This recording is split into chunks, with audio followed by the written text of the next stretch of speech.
Bismillahirrahmanirrahim. Assalamualaikum warahmatullahi wabarakatuh. Waalaikumsalam warahmatullahi wabarakatuh. Para pemirsa dan sahabat beriman dimanapun berada, alhamdulillah kita berjumpa lagi di Ustadz Danu Official Channel. Semoga kita selalu dalam lindungan Allah Subhanahu wa Ta'ala. Amin ya Rabbal Alamin. Di video kali ini kita akan ngaji lagi bersama guru kita semua, Pak Ustadz Danu. Assalamualaikum Pak Ustadz. Waalaikumsalam warahmatullahi wabarakatuh. Amin. Dan saya juga ditemani oleh sahabat saya, Bang J. Assalamualaikum Bang J. Waalaikumsalam Pak Tuh. Alhamdulillah. Ngomong-ngomong suara kenapa nih? Habis konser. Konser wak-wak. Hidup ini kan katanya ujian seperti itu ya Pak Ustadz. Kemarin teman-teman juga bilang begitu tuh. Para pendakwah juga bilang gitu kan. Hidup ini ujian. Nah, kemarin teman di kantornya dia mengalami sesuatu, diturunkan dari jabatan Pak Ustadz. Nah, itu ujian nggak itu buat mereka? Terus saya nih misalnya nih Pak Ustadz, langsung aja nih Pak Ustadz. Misalnya saya pulang ke rumah gitu, terus istri itu diem aja merengut. Nah, itu ujian juga nggak itu Pak Ustadz? Jadi sebenarnya kenapa kok hidup ini menjadi ujian gitu? Terus apa sih penyebabnya, kalau bisa mohon dijelaskan Pak Ustadz? Ya. Bismillahirrahmanirrahim. Assalamualaikum warahmatullahi wabarakatuh. Waalaikumsalam warahmatullahi wabarakatuh. Amin ya rabbal alamin. Alhamdulillah. Jadi memang semua kehidupan kita ini ujian. Oh iya. Ujian untuk menggapai surga katanya. Nih, berarti ujian kalau lulus ujian surga gitu Pak Ustadz? lulus di hadapan Allah ya. Di hadapan Allah Ya, dulu. iya, jelas, bukan Allah dulu. Lulus harus di hadapan Allah. Okay. Jadi bukan lulus di hadapan manusia biasa, nggak bisa. Oh gitu. Karena kalau lulus di hadapan manusia biasa itu dunia tetepan. Nah, sebenarnya semua yang kita hadapi dari mulai bayi lahir, ibu melahirkan, ibu menyusui, orang tua menyekolahkan anak, itu ujian. Semua manusia pasti semua manusia. Kemudian dari mulai dia bekerja itu juga ujian. Anaknya mulai berangkat dewasa ujian. Nah, ujian inilah yang harus, dan istilahnya itu kalau diceritakan bahwa seorang yang menghadapi ujian itu dengan sabar itu mulia di hadapan Allah Ta'ala. Bagaimana ini maksudnya sabar ini? Terima aja ujian itu gitu atau gimana itu Pak? Nah, itulah yang selalu ada di dalam benak manusia. Oke. Salah itu Pak? Salah. Insya Allah salah. Iya. Kenapa? Sabar itu bukan diam. Kan gitu ya. Sabar itu adalah mengerjakan sesuatu sesuai dengan syariat. Kalau ada masalah, menyelesaikan masalah tersebut sesuai dengan syariat, nah kan gitu. Oh, aktif ini ada. Ya, sabar itu sebenarnya ada aktivitas. Jadi bukan diam. Selalu dari dulu yang saya amati, orang itu kalau diam dikatakan sabar, belum tentu. Orang diam itu tiba-tiba dia bengkak jantung ya banyak kan gitu. Lu dari mana itu? Katanya sabar, enggak, dia nyimpan marah sebenarnya. Nah, itu enggak sabar. Selama ini orang itu enggak ngerti sabar itu kayak apa. Berbicara yang sabar itu ada berbicara yang tenang, santai, terarah. Bukan karena dia pinter kemudian bicara terburu. Enggak, itu ujian juga sebenarnya. Pintar itu kan titipan dari Allah Ta'ala. Tapi kalau dia merasa pintar sehingga bicara yang terburu-buru, sehingga orang lain dengerin juga pusing juga. Karena terburu-buru, nah itu ujian. Itu dia tidak bisa mengerjakan bahwa tidak ada orang, tidak ada masalah, tapi pada saat dia itu membicarakan sesuatu dengan terburu-buru, dengan menggebu, nah itu dia tidak bisa dikatakan sabar, tidak bisa dikatakan memahami, karena dia tidak memikirkan orang yang mendengar. Padahal kalau orang mendengar itu kan ada orang-orang yang dia harus memahami dulu perkataan. Nah, akhirnya dia ngomong yang nggak ada manfaatnya sama sekali. Itu tidak bisa dikatakan sabar. Nah, kasus kayak kamu tadi tuh, jadi kalau ada seseorang kawanmu itu diturunkan dari jabatannya, itu memang ujian. Ujian, cuma ujian itu dari mana? Ujian itu macam-macam, ya nggak mungkin Allah itu memberikan nas sesuatu pada saat itu kalau tidak ada sebabnya. Tidak mungkin. Insya Allah pasti ada sebabnya. Jadi ujiannya bagaimana? Ini ceritanya. Umpamanya temanmu ini umpamanya ya, temanmu nih. Pada saat dia itu sebelum diturunkan, beberapa tahun sebelum diturunkan, umpamanya dia seneng terus hidupnya itu. Di pekerjaan itu seneng terus. Jadi istilahnya di pekerjaan itu dia mensyukuri tentang nikmat pekerjaannya. Rata-rata begitu, Pak Ustaz. Ya, nah dia tidak paham bahwa ada orang yang susah atau agak lebih susah daripada dia. Nah, pada saat dia itu diberi nikmat dunia oleh Allah Ta'ala, itu kan sebenarnya itu ujian.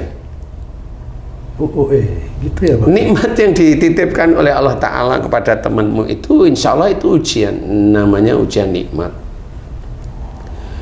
Jadi apa saja nikmat yang kau terima itu dari sisi Allah, itu harus paham.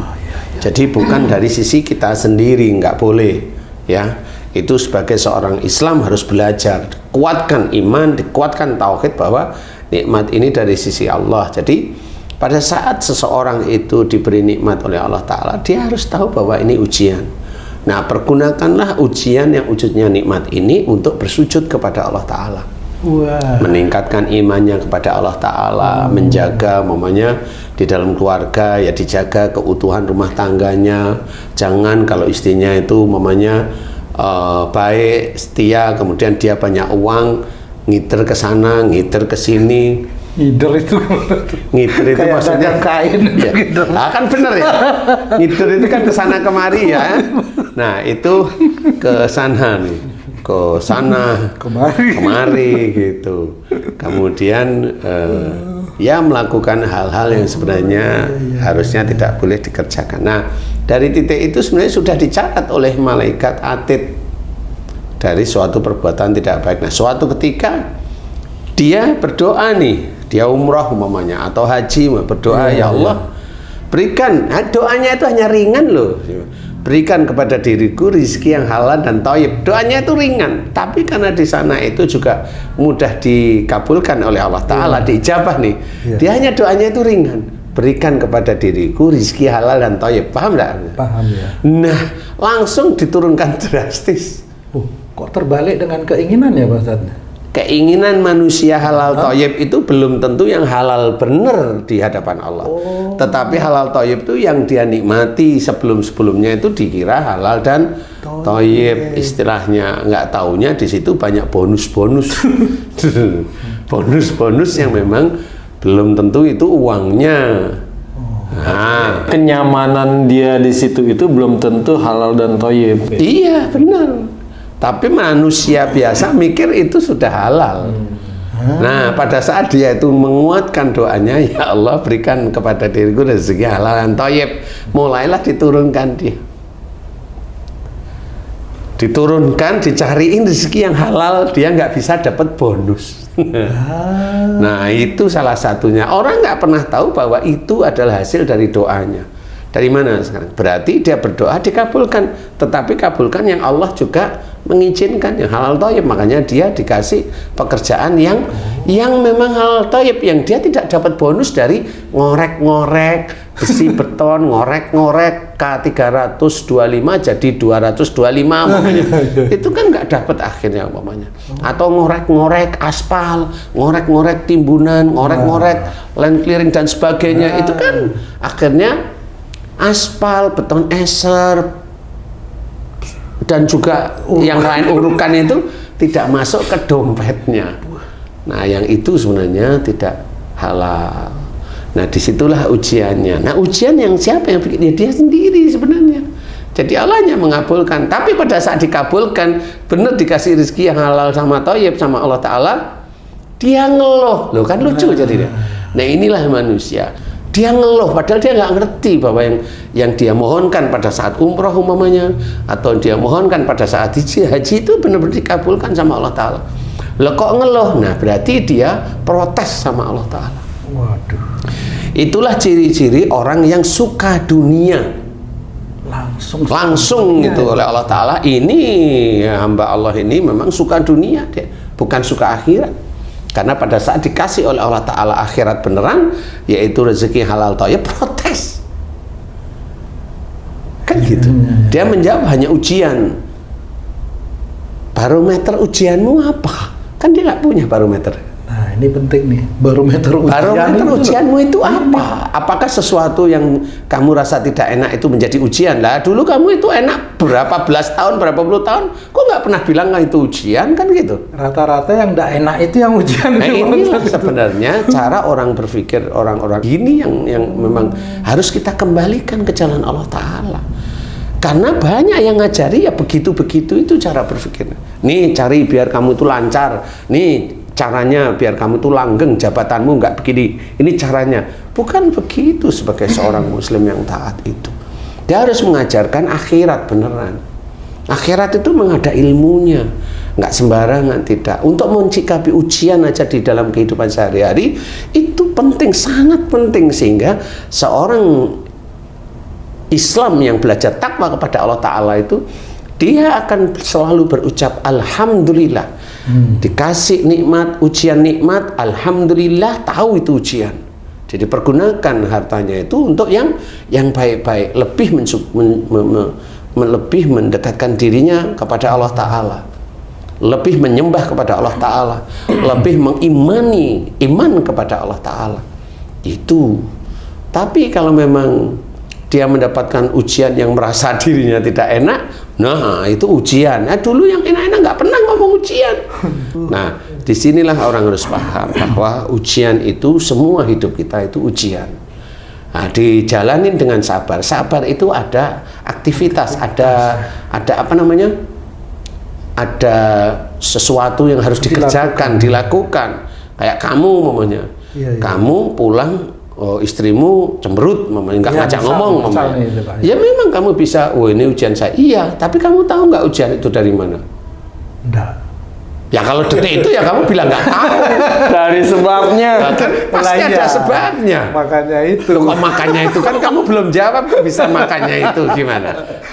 Jadi kayak ujian yang tidak enak itu kayak cerminan keburukan yang bukan kita cerminan, lakukan, ya, itu adalah salah satu jalan dari keburukan-keburukan yang dulu dilakukan. Salah satunya ya keburukan yang dilakukan. Dan itu atas izin Allah juga terjadi. Iya, kan terjadi pasti atas izin Allah, pasti. Jadi kalimat la haula wala quwata illa billah itu harus pahami bahwa semua yang terjadi itu atas izin Allah. Mau yang tidak enak, Allah mengizinkan. Mau yang enak, Allah juga mengizinkan. Yang enak itu dari sisi Allah, yang tidak enak dari sisi ya kamu sendiri. Kena tanyain aja, kenapa kamu nggak ngajak aku ngomong? Dia nggak ngomong, WA aja tapi. Iya. Banyak juga di sekeliling saya nih, terutama nih, banyak pendakwah-pendakwah yang diuji dengan kekurangan, kemiskinan. Pendakwah yang diuji. Dalam mencukupi kehidupannya itu banyak diuji sama Allah dengan kekurangannya dalam ekonomi maupun dalam hal lainnya. Apakah ini juga disebabkan oleh pendakwah dan keluarga itu sendiri sehingga Allah menguji itu, Ustaz? Insya Allah banyak kalau kasus seperti itu ya, karena teman-teman saya yang pendakwah juga banyak kan gitu ya. Kasusnya begini Cik, pada saat dia belajar agama itu dia sudah punya niat, dia punya niat mau jadi ustadz. Itu nggak boleh, boleh itu kan Pak? Saya kan nggak bilang nggak boleh. Boleh aja. Kita lihat aja. Oke. Pada saat dia itu udah kepingin jadi ustadz, dia nggak pernah berpikir bahwa jadi ustadz itu nggak dia setiap hari bisa ngisi, wong ustadznya banyak. Oh iya ya. Kan gitu. Di lingkungan itu udah berapa ustadz di daerah situ? Nah, masjid di lingkungan itu ada berapa? Emang khutbah Jumat hanya dikuasai dia? Kan nggak bisa. Oh, maksud ustadz adalah profesi ustadz itu dijadikan pekerjaan. Ya, diniatkan jadi pekerjaan. Nah, padahal yang harus difikirkan sama. Langkah-langkah untuk sukses kata orang-orang itu kan harus dipikirkan. Iya. Langkah-langkah sukses. Langkah sukses. Iya. 7 langkah sukses di dunia. Tapi ya saya tidak tahu beliau itu apa yang difikirkan. Umpamanya kalau udah cita-citanya jadi ustadz, ya monggo diterima semuanya konsekuensinya. Kan gitu intinya. Jadi memang dakwah itu udah dianggap pekerjaan, ya monggo. Lah kalau memang dia, namanya dakwah itu kan tergantung orangnya suka yang mana, itu kan Allah sebenarnya. Makanya kalau umpamanya dakwahnya macet sini baru 1 bulan dapat lagi, nah kan ya macet. Walaupun nggak mengenal pensiun ya. Kan dakwah is never die, nggak pernah mati itu dakwah itu. Jadi ya bagi teman-teman pendakwah yang seperti itu ya jangan apa namanya mengharapkan, jangan mengharapkan, ya jangan ngersulo, jangan apa namanya mengeluh. Kalau memang sejak awal itu sudah itu yang mau dicari, iya kan? Nah di sini ya, harus hati-hati di sini. Jadi kenapa di dalam Quran diceritakan faida qudiyati sholatu fantasiru fil ard wa batagu min fadlillah. Ini diceritakan oleh Allah Ta'ala, disuruh oleh Allah untuk kita. Kalau kita setelah tunaikan sholat, kita disuruh bertebaran di muka bumi. Bertebaran itu mencari ikhtiar lah istilahnya. Ikhtiar di muka bumi untuk apa? Untuk mencari fadilah, untuk mencari rizki Allah Ta'ala. Berarti kan bukan nomor 1 itu, di sini bukan di titik dakwahnya. Di sini adalah di titik mencari rizkinya sebenarnya. Dakwah itu kan setiap saat kita bisa dakwah untuk diri kita bisa, dakwah untuk, kan gitu, dakwah untuk keluarga kan bisa, nggak harus saya dakwah istri saya bayarin kan begitu. Ya. Itu UMR-nya bingung nanti itu ngikut yang mana itu, kan nggak bisa. Kan harus difikirkan itu. Jadi kebanyakan teman-teman itu nggak berpikir panjang, maunya jadi ustadz. Udah jadi ustadz agak terkenal, diululukan, lupa. Nanti kalau udah lupa beberapa bulan atau beberapa tahun nggak dipakai, bingung kan gitu. Nah inilah ujian. Nah ujian juga sama. Jangan hanya kalau dapat nggak enak ini ujian kan gitu. Pak Ustadz, kalau sakit, maaf, kalau sakit tuh ujian juga Pak Ustadz? Ya ujian namanya. Tadi kan dapat duit ujian enak itu. Diturunkan ujian nggak enak. Nenek sakit Pak Ustadz, itu ujian. Ya ujian. Tetapi ujian dari dosamu. Insya Allah. Karena apa? Kan dijelaskan dalam Quran, wa ma asabakum min musibatin fa bima kasabat aydikum. Apa saja musibah yang kau terima, jelas loh ini. Musibah itu ditempeleng kamu ditempeleng nih, didiemin sama istrimu. Itu sama enggak tingkatan musibahnya itu Pak Ustadz itu? Ya itu tergantung Allah aja. Jadi itu kan dari perbuatan tanganmu sendiri sebenarnya. Jadi disinilah kita harus mengimani ayat demi ayat yang ada dalam Quran, harus paham. Ma asabaka min hasanatin faminallah. Apa saja nikmat yang kau terima dari sisi Allah. Wa ma sayyi'atin famin nafsik.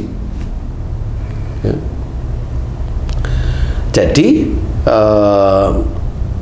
apa saja nikmat yang engkau terima itu dari sisi Allah, dan jika ada musibah yang engkau terima disebabkan dari buah tanganmu sendiri. Jadi itu harus direnungkan. Jangan kita semau-maunya kita ngomong yang malah salah. Jelas sekali ini Quran. Ma sabaka min hasanati faminallah wa ma sabaka min sayyi'atin famin nafsik. Jadi harus tahu ini. Berarti kalau apa saja musibah yang kita terima itu dari perbuatan kita sendiri. Nah wujudnya salah satunya sakit. Nah itu jelas sekali wujudnya sakit. Jadi ujian itu semua hal kehidupan kita itu ujian. Seperti itu.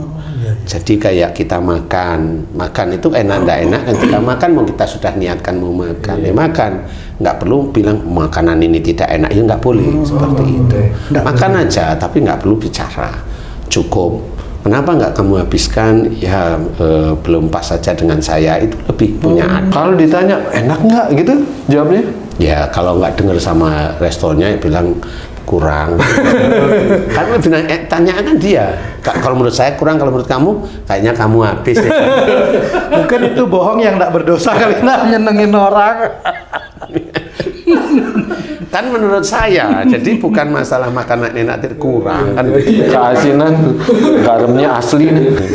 Jadi Gitu ya. ujian itu banyak sekali. Ujian itu banyak sekali. Jadi kita harus hati-hati. Saya pun banyak diuji oleh Allah Ta'ala, apapun bentuknya. Apa ujiannya Pak Ustadz? Ya kan nggak perlu ngomong. Tadi cerita Bang J itu pendakwah juga diuji ya. Iya. Nah, itu diuji dari Allah. Iya, memang Allah memberikan nas ujian seperti itu. Tapi dari mana bentuknya? Kan harus tahu dulu. Asal diuji itu. Asal diujinya itu nanti kalau kita runut tahu kok. Coba umpamanya pada saat dia tanya tentang dakwah itu kelihatan bangga dan oh benar. Berarti memang dia itu begitu. Ya sudah selesai. Mau dia ngeluh kayak udah nggak perlu terlalu terlalu dikeluhkan. Kalau umpamanya mau pinjam uang berapa 50.000 ya 50.000 pinjemin lah. Tapi pinjemin yang ini pasti nggak balik. Apa pendakwah itu Ustaz? Dia selalu berdoa niatnya lillahi ta'ala jadinya. Jadinya tuh yang manggil nggak ada. Kira-kira kan gitu ya Ji ya? Kira-kira gitu ya? Ya nggak tahu juga kalau itu ya. Kalau ini kan nggak bisa ini ya. Kalau memang dia lillahi ta'ala, dia kan harus nggak mikir bahwa dia itu di situ dibayar 200.000, dibayar 300.000, kan nggak perlu difikirkan. Karena sudah lillahi ta'ala. Karena sudah lillahi ta'ala, kan gitu. Tapi kalau habis pulang lihat ngerutu sendiri ya, itu lillahi ta'alanya langsung hilang. Kadang dia nggak ngerutu, yang ngerutu istri. Nah, itu Tapi kan ujian itu. Tetapi kan memang juga, Pak ujian Ustadz. istrinya. Karena kenapa dia juga Walah. dulu seneng menikah dengan ustadz yang dia sendiri tidak tahu. Bisa aja istrinya dulu itu juga seperti itu, ingin bangga, ingin kelihatan di atas, kan seperti wallahu alam ya. Ini saya hanya cerita karena kebanyakan nggak mungkin Allah itu memberikan jodoh yang tidak sekufu, itu tidak mungkin, pasti sekufu. Nah, kalau sudah begitu istrinya ngerutu. Nah, tapi dia sendiri selalu cerita istrinya, suami saya waktu jadi ustadz tuh begini, kan bangga kelihatan. Berarti memang dia suka. Monggo silahkan. Kan semuanya memilih ujian ini. Makanya kalau kita mau diuji oleh Allah Ta'ala sesuatu yang tidak begitu Berat. tidak begitu berat lah istilahnya. Nah, cobalah kita itu belajar takwa kepada Allah Ta'ala itu benar, serius, kan gitu ya. Cari guru-guru agama yang memang betul-betul memberikan ilmu yang baik. Ya jangan hahaha. Cari guru-guru agama yang jangan mengadu domba antar pendakwah. Jangan. Nanti kita akan mengikuti menjadi gerbong dari lokomotifnya dia. Jangan. Cari guru-guru agama yang baik. Nah, itu juga ujian bagi orang-orang yang mendengarkan ceramah orang lain. Kan seperti itu. Kamu mau cari lucunya, atau kamu cari ini, atau kamu cari itu saudara tapi kamu disuruh benci dengan saudaramu itu, tinggal. Walaupun kelihatan orang itu kelihatan serius gitu, tapi bisa aja dia ngajarkan pada jamaahnya untuk membenci orang itu. Kan gitu. Dengan banyak sekali dalil yang sebenarnya dalilnya lemah, bukan dalil kuat sebenarnya. Nah, ini juga harus hati-hati. Kalau sudah masuk ke ranah situ, selesai. Ya. Kalau kita diajari tobat benar sama ustadznya seperti itu, nah bolehlah. Tapi harus ingat, janganlah istilahnya mengejek orang lain, tidak boleh. Ya, karena itu masuk ke ranah wala tajassasu, wala tajassasu. Jangan, nggak boleh kita mencari-cari kesalahan. Oh, namanya manusia salah itu normal. Kalau nggak salah itu Allah, udah titik. Kan gitu. Manusia salah itu normal. Normal. Nah, disinilah kita harus memahami ujian. Nah, hidup ini adalah ujian. Dari mulai kita itu di kandungan ibu kita, itu ujian ibu kita. Oke, kan gitu. ya, betul. Ibu kita akan mengarahkan kita kemana. Kalau mamanya mengarahkan kita ngerenung, nangis, sedih, melamun, cenderung putus asa, nah, nanti kamu akan dilahirkan ya mirip seperti ibumu waktu ngandung. Nah, itu ujian. Kalau anaknya skizofrenia, kemudian cengeng, kesurupan dari sejak kecil, nah itu ibunya yang ngandung dalam kondisi gitu. Nah, nanti tanyain, Ibunya kok seperti itu kenapa? Karena suaminya. Jadi urutan semua. Mana itu? Nah, ya bukan gimana. Intinya yang di mana nih? Semua kayak lingkaran gitu. Memang semua hidup itu kan ujian. Oke. Kan dia memilih suaminya kan ujian bagi dia. Bukan terus punya suami atau punya istri terus seneng-seneng kan gitu. Insya Allah ujian itu seperti itu. Hidup kita ini ujian. Hadapi dengan sabar. Itu yang mulia di hadapan Allah. Nah, pada saat kita itu untuk memahami bagaimana menghadapi ujian dengan sabar, ya itu tadi harus kita runut. Kenapa saya diuji oleh Allah Ta'ala seperti ini, harus kita runut. Kenapa? Kalau itu sakit, ya itu dari perbuatan. Lah repotnya orang-orang itu kalau sakit nggak pernah ngaku itu dari perbuatannya. Lah kan lucu jadinya. Padahal musibah itu kan dari perilakunya dia sendiri, tapi nggak pernah ngaku. Nah kan lucu, akhirnya dia dicatat oleh malaikat hati terus menerus. Padahal ada tobat. Tobat itu untuk yang bagaimana? Apakah untuk nyuri tobat? Enggak, orang sakit pun harus tobat termasuk. Orang yang bergelimang harta juga harus tobat. Kenapa tobatnya? Nah, kan gitu. Karena uangnya bisa aja dipergunakan untuk hal-hal yang tidak baik, kan sama sebenarnya. Jadi kita harus pahami hidup ini ujian, jadi jangan bersendagurau dengan persoalan hidup. Kalau Allah menceritakan hidup ini sendagurau, nah itu dia tidak tahu bahwa hidup ini ujian untuk mencapai akhiratnya surga besok. Jadi dia bersendagurau. Sendagurau itu gimana? Bukan ketawa ketiwi, enggak. Jadi hidup itu dikira cuma hidup aja kayak kambing, kayak ayam, kayak tumbuh-tumbuhan. Dikira begitu. Nanti waktunya mati gitu aja. Nggak bisa. Bagi seorang yang belajar taat pada Allah Ta'ala, nggak bisa seperti itu. Kamu jangan lakukan itu kalau mau taat. Selesai hidupmu, besok kamu nggak akan bisa diizinkan masuk surga kalau hidupmu hanya cuma seperti itu. Ya, jadi harus hati-hati benar-benar sehingga memahami bahwa kehidupan kita ini untuk besok di akhiratnya itu surga. Akhirat kan ada dua, tetap. Ada neraka juga. Ada neraka juga, ya. Jarang sekali diomongkan. Jadi saya bilang akhirat itu surga. Kalau akhirat surga ya berarti yang baik-baik. Hidup ini adalah ujian. Ujian ini harus kita lakukan dengan kesabaran. Sabar itu tidak hanya diam, sabar itu mengaplikasikan, mengerjakan, berpikir secara ilmu agama. Kita menyalahi syariat tidak. Insya Allah kalau kita berjalan di situ, nah kita tiap kali ujian mudah-mudahan diberi kelulusan oleh Allah Ta'ala. Lulus ini tidak akan pernah ada ijazahnya. Lulus ini insya Allah hanya Allah Ta'ala yang tahu, dan kita tahu kalau wah alhamdulillah saya tidak melakukan kesalahan di ujian ini, itu tahu, cuma nggak perlu dibangga-banggain, ya kan? Pada saat seorang itu tahajud 2 bulan 3 bulan, kemudian dia dikabulkan keinginannya, hartanya banyak, kemudian dia cerita sama teman-temannya, saya tahajud baru 2 bulan, hampir 3 bulan, saya sudah dikabulkan sama Allah Ta'ala. Itu ujian. Padahal belum tentu Allah itu memberikan rezeki dari doanya dia, karena memang mau nguji aja, setelah dikasih mau apa, kan begitu. Nah benar, setelah diuji ya ngomong dia. Padahal itu sebenarnya enggak. Nah, semakin dia ngomong begitu, semakin dia mulai dia hanya kalau tahajud. Padahal tahajud itu nggak ada hubungannya dengan harta.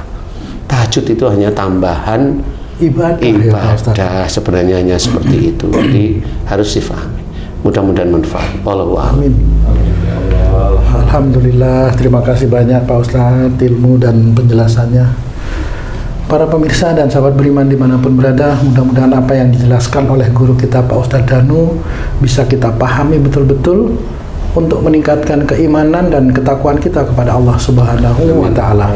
Saya Tung pamit diri, sampai jumpa di video kami yang lain. Wassalamualaikum warahmatullahi wabarakatuh. Waalaikumsalam warahmatullahi wabarakatuh. Alhamdulillah.